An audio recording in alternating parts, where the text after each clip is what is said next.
Hello po! Welcome to Maria Lesson Channel. Good morning po. Maayong buntag sa tanan. It's a beautiful day. So kami po ay maglalakad-lakad lang po dito sa farm.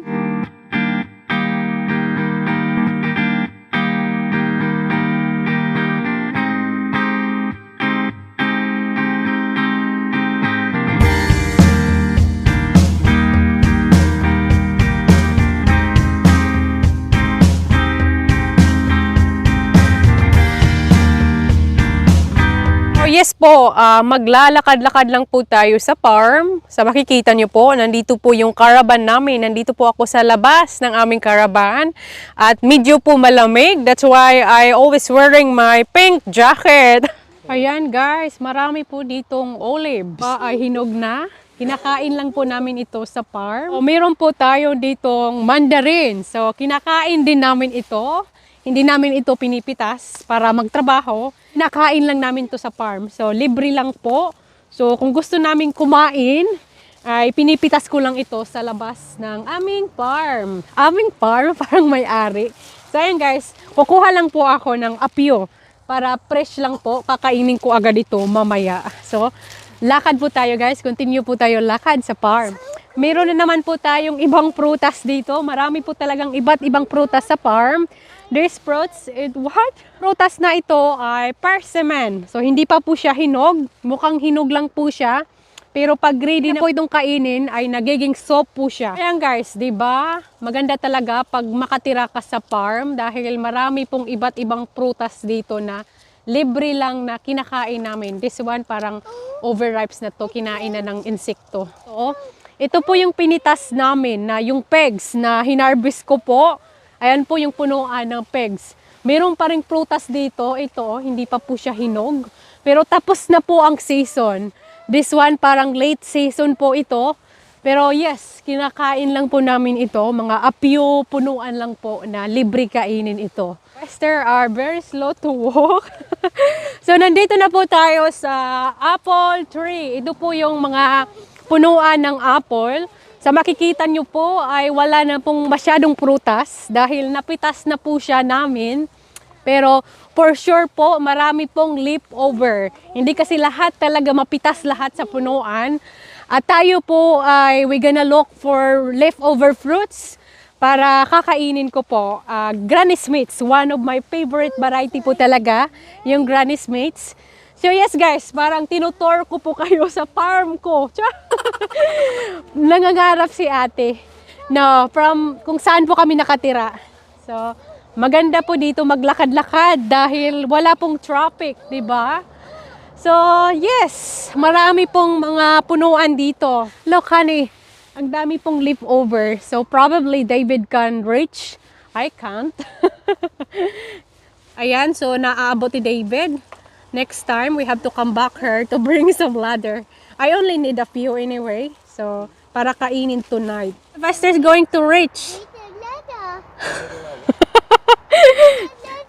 Nito po guys, parang mas mababa siya.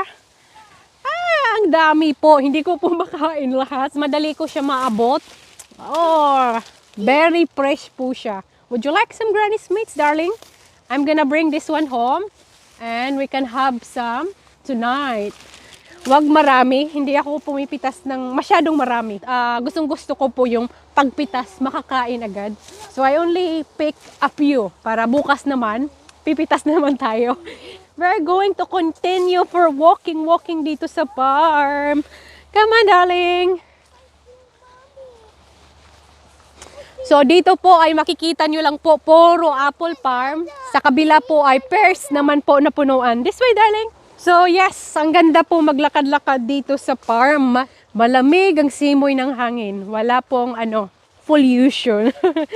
So, ang dami pong apple. Napaka-healthy mag-walk dito. Ang daming prutas na makikita mo sa mata mo.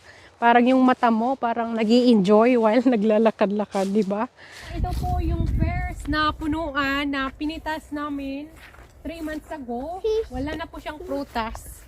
At yung mga dahon ay mamamatay na siya. Pero gumanda po yung, yung punuan. So yes, we're going for a walk here, darling. Come on! Woo! Maganda po siya tanawin, no? You like the color of the tree, honey? Yeah. Mas gumanda siya actually.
I'm going to show you, we have a motorbike. So we always keep this motorbike in the garage dahil we hardly use. So guys, yung motorbike ay nakapark po dito. Let's go! Woo!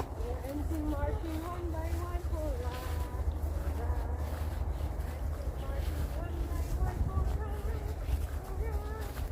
So ito po yung motorbike po namin guys. We're going for ride in the farm. So that's all for today's video guys. Salamat po sa inyong panonood. Don't forget to subscribe my YouTube channel. Bye!